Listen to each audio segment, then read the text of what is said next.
Hi friends, Pandian store serial இனி வரப்போகிற எபிசோட்ஸ்க்கான promo தான் அந்த வீடியோவில் பார்க்க போகிறோம். அடுத்தடுத்த சுவாரஸ்யங்களை தெரிஞ்சுக்க வீடியோவை ஸ்கிப் பண்ணாமல் கடைசி வரைக்கும் பாருங்கள். ராஜி எக்ஸாமில் பாஸ் பண்ணிட்டாங்க அப்படிங்கிற விஷயம் ஒட்டுமொத்த குடும்பத்துக்கும் சந்தோஷத்தை கொடுக்குது.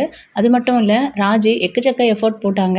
அந்த எஃபோர்ட்டுக்கு தேவையான அதுக்கு தகுந்த ஒரு பலன் கிடைச்சிருச்சு அப்படின்னு சொல்லலாம். இப்போது அவங்க அப்பாவை பார்த்துட்டு வரோம் அப்படின்னு சொல்லி அங்கே போனாங்க. அப்படி போயிட்டு கொஞ்சம் தூரம் யோசிக்கிறாங்க, நம்ம ஏன் கதிரை கூட்டிகிட்டு போகக்கூடாது அப்படின்னு.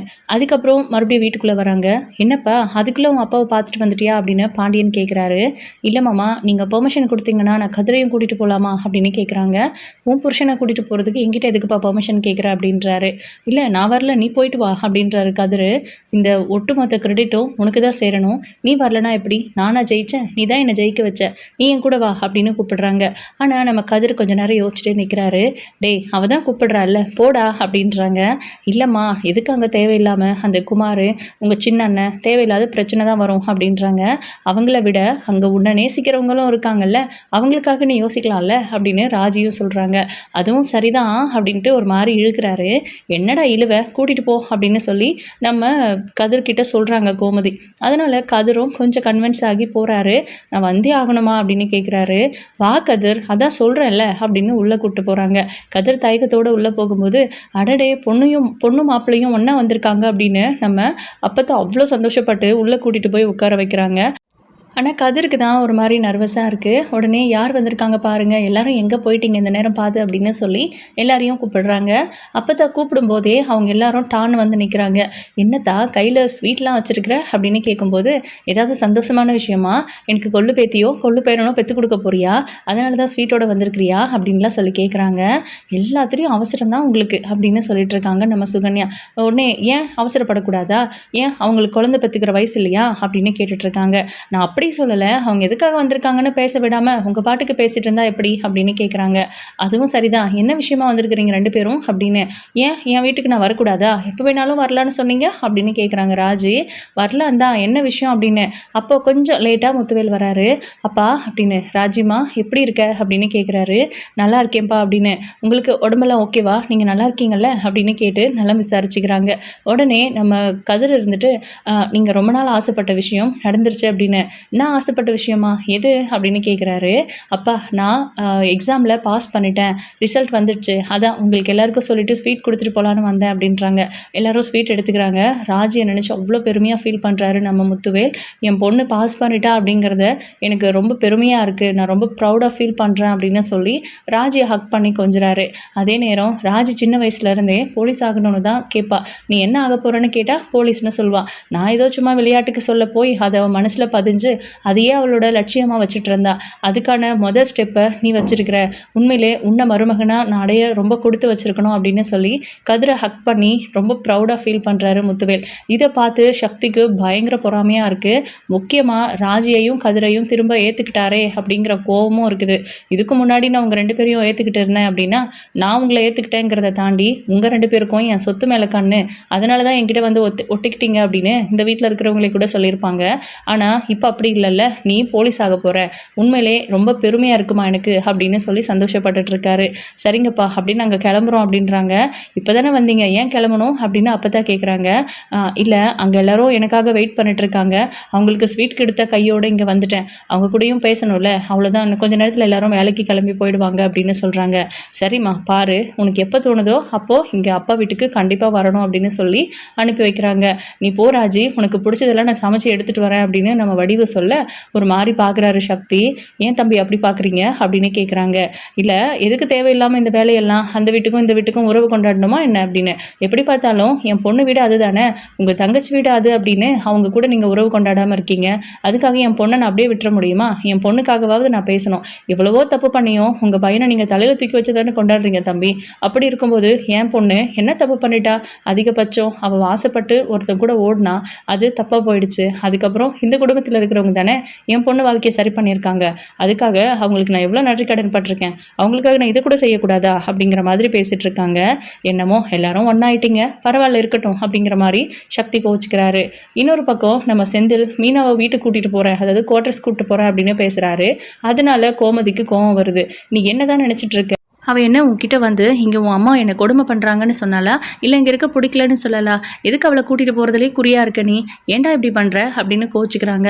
உங்கள் அப்பா வந்த அப்புறம் அவர்கிட்ட சொல்லிட்டு வேணா கூட்டிகிட்டு போ அப்படின்னு பேசிகிட்டே இருக்க பாண்டியன் உள்ளே வந்துடுறாரு. என்ன அப்பா வந்த அப்புறம் போன்னு சொல்லிட்டு இருக்கிற, எங்கே போகிறாங்களாமா அப்படின்னு கேட்குறாங்க. அப்போது மீனா அமைதியாகவே நிற்கிறாங்க. மாமா நான் எங்கேயும் போகல, இவர் தான் கோட்ரஸ்க்கு வான்னு கூப்பிட்டுட்டே இருக்காரு. நான் ஏன் வரமாட்டேங்கிறேன்னு அவருக்கு நல்லாவே தெரியும். நான் இனிமேல் இங்கே தான் மாமா இருக்க போகிறேன், இங்கேருந்து தான் வேலைக்கு போக போகிறேன். நான் கோட்ரஸை கேன்சல் பண்ணலான் இருக்கேன். ஒருவேளை அவருக்கு கோட்ரஸில் தான் இருக்கணும், இந்த வீட்டில் இருக்க பிடிக்கல அப்படின்னா அவர்கிட்ட தான் நிறைய பணம் இருக்கே, அதை வச்சு வீடு வாங்கிக்க சொல்லுங்க அப்படின்றாங்க. என்னம்மா சொல்கிற, அவங்ககிட்ட நிறைய பணம் இருக்கா? என்ன உங்களுக்குள்ள என்ன பிரச்சனை, சண்டைன்னு மட்டும் நல்லா தெரியுது அப்படின்னு கோமதியும் கேட்குறாங்க. இல்லை அத்தை, நான் எதையும் சொல்ல விரும்பலன்னு, அதான் பாதியாக போட்டு உடச்சிட்டியே அப்புறம் என்ன அப்படின்னு கேட்குறாரு. மீதியை நீங்கள் சொல்லிடுறீங்களா அப்படின்றாங்க மீனா. அப்போ செந்தில் இருந்துட்டு, இங்கே பாருங்க, தேவையில்லாமல் அவ சொல்கிறத நம்பிக்கிட்டு என்ன வந்து கெட்டவனா இங்கே ஃப்ரேம் பண்ணிடாதீங்க. நான் எந்த தப்பும் பண்ணலை, எனக்கும் அவளுக்கும் ஏதோ பிரச்சனை, அதை நாங்கள் பார்த்துக்கிறோம். தயவு செஞ்சு நீங்கள் இதுக்குள்ளே குறுக்க வரேன்னு சொல்லி எங்களை சமாதானப்படுத்தி வைக்கிறோன்னு சொல்லி சண்டையை பெருசு பண்ணி விட்டுடாதீங்க. அவளை எப்படி சமாதானம் பண்ணி கூட்டிகிட்டு போகிறதுன்னு எனக்கு தெரியும் அப்படின்றாங்க. ஆனால் என்னடா பேசிகிட்டு இருக்க அப்படின்னு 2 பேரும் கோவப்படுறாங்க. என்னங்க அத்தை மாமா கிட்ட இப்படி தான் பேசுவீங்களா அப்படின்னு கோவப்படுறாங்க மீனா. அட விடுப்பா, அவனுக்கு என்னைக்கு தான் மரியாதை தெரிஞ்சு பேசியிருக்கிறான் அப்படிங்கிற மாதிரி கோச்சிக்கிறாரு நம்ம பாண்டியன். மாமா நீங்கள் இருங்க மாமா அப்படின்னு சொல்லிட்டு அவர்கிட்ட மன்னிப்பு கேளுங்க அப்படின்றாங்க செந்தில்கிட்ட.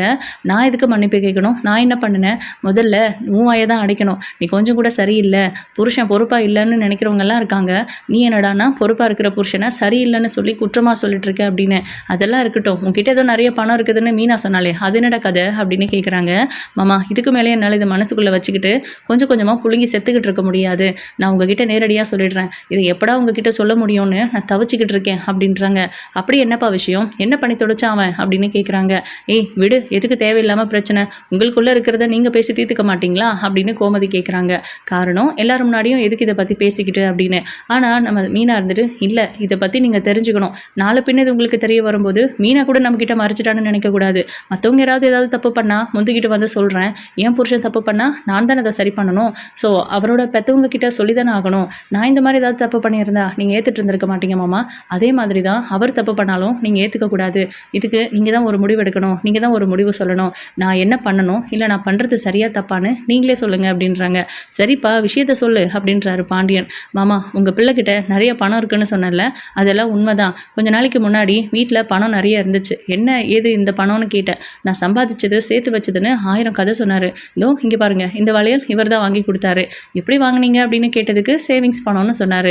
எப்படி மாமா ஒரு மனுஷனால் அதாவது கவர்மெண்ட் வேலைக்கே போனாலும் கூட இவ்வளோ ஷார்ட் பீரியடில் அவ்வளோ பெரிய அமௌண்ட்டு சேர்த்து எனக்கு வளையல் வாங்கி கொடுத்து இன்னமும் கபோர்ட் நிறைய பணம் வைக்க முடியும் அப்படின்னு கேட்குறாங்க. அட நீ வேறப்பா, சொந்தமாக தொழில் பண்ணிக்கிட்டே என்னால் அவ்வளோ பணத்தை வீட்டில் வைக்க முடியல.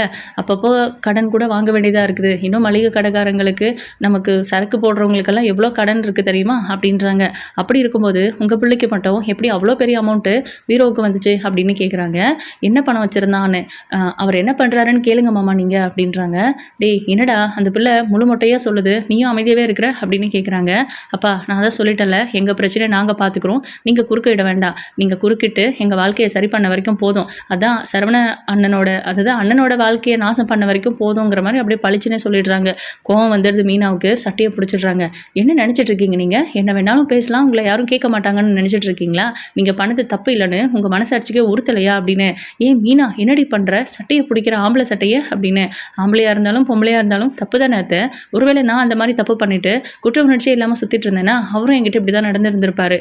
ஆனால் தப்பு எது சரி எதுன்னு அவங்கவுங்கள பொறுத்தது தானே. எனக்கு அவர் பண்ணது தப்புன்னு தோணுச்சு, சொன்னேன். அதுக்கப்புறம் அவர் நான் செய்ய மாட்டேன்னு சொல்கிறாரு. எனக்கு அவர் மேலே நம்பிக்கை இல்லை. இதை சரி பண்ணணும்னா நான் உங்ககிட்ட சொல்லியே ஆகணும் அப்படின்றாங்க.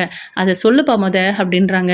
மாமா உங்கள் பிள்ளை 10 லட்ச ரூபாய் லஞ்சம் கொடுத்து வேலை வாங்கினாருன்னு உங்களுக்கு எல்லாருக்கும் தெரியும். ஆனால் 10 லட்ச ரூபாய் லஞ்சம் கொடுத்ததை டபுளாக ட்ரிபிளாக ரிட்டர்ன் வாங்கணும் அப்படின்னு எங்கள் அப்பா சொல்லி கொடுத்துருக்காங்க. அதனால் சார் இப்போல்லாம் ரொம்ப அதிகமாக லஞ்சம் வாங்குறாரு. லஞ்சம் வாங்கின பணத்தில் தான் எனக்கு வளையல் வாங்கி கொடுத்துருக்காரு. அதுக்கும் மேலே வீட்டில் நிறையா பணம் வச்சுருந்தாரு. அந்த பணம் தான் எங்கே போச்சுன்னு கேட்டதுக்கு இப்போ அது எங்கன்னே தெரியலன்னு சொல்கிறாரு. அதை நினச்சி அதுக்காக எங்களுக்குள்ளே சண்டை வந்து தான் நான் சாப்பிடாம இருந்தது, எனக்கு மயக்கம் வந்தது எல்லாமே அப்படின்னு சொல்கிறாங்க. இதை கேட்ட உடனே இவங்க எல்லாருமே பயங்கர ஷாக் ஆகுறாங்க. ஏய் என்ன உளர்ற, அவன் அப்படிலாம் பண்ண மாட்டான், அவன் அப்படி பண்ணக்கூடிய ஆளா என்ன, என்னங்க இவ இப்படியெல்லாம் பேசுகிறான் அப்படின்றாங்க கோமதி. கொஞ்சம் இரு கோமதி அப்படின்னு சொல்லிட்டு போயிட்டு செந்தில்கிட்ட பாண்டியன் கேட்குறாரு. கேட்குறாரு. ஏண்டா மீனா சொல்கிறது சரியா உண்மையா அப்படின்னு கேட்குறாங்க. அப்பா அது வந்து அப்படின்னு உண்மையை சொல்லுடா அப்படின்னு கேட்குறாங்க.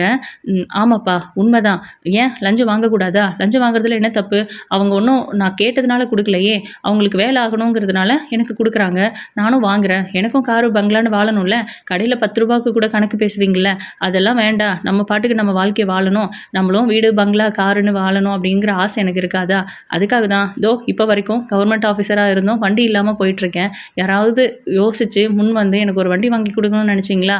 மீனாவே இவ்வளோ சம்பாதிக்கிறா, வண்டி வாங்கி கொடுக்கணும்னு பேசுகிறாளே தவிர, எனக்கு சர்ப்ரைஸாக ஒன்று வண்டி வாங்கி கொடுக்கணும்னு அவளுக்கு தோணலையே. நானே கூட அவளுக்காக வளையல் வாங்கணும்னு நினச்சேன். பட் அவள் எனக்காக எதுவுமே பண்ணினது கிடையாது. எனக்காக நானாவது யோசிக்கணும்ல. எல்லாருமே என்னை குற்றவாளியாக பார்க்குறீங்க அப்படின்னு நான் தப்பு பண்ணிட்டேன். கொடுக்குற பணத்தை வேண்டான்னு சொல்லாமல் வாங்கியிருக்கேன். வர்ற லட்சுமியை நான் ஏன் வேண்டான்னு சொல்லணும்? அதானே அந்த பணமெல்லாம் எங்கடா இப்போ அப்படின்னு கேட்குறாங்க. அதெல்லாம் நான் எங்கள் மாமனார்கிட்ட கொடுத்து வச்சுருக்கேன் அப்படின்னு சொல்கிறாங்க. அப்போ அந்த மனுஷன் தான் உன்னை தூண்டி விட்டாரா அப்படின்னு கேட்குறாங்க.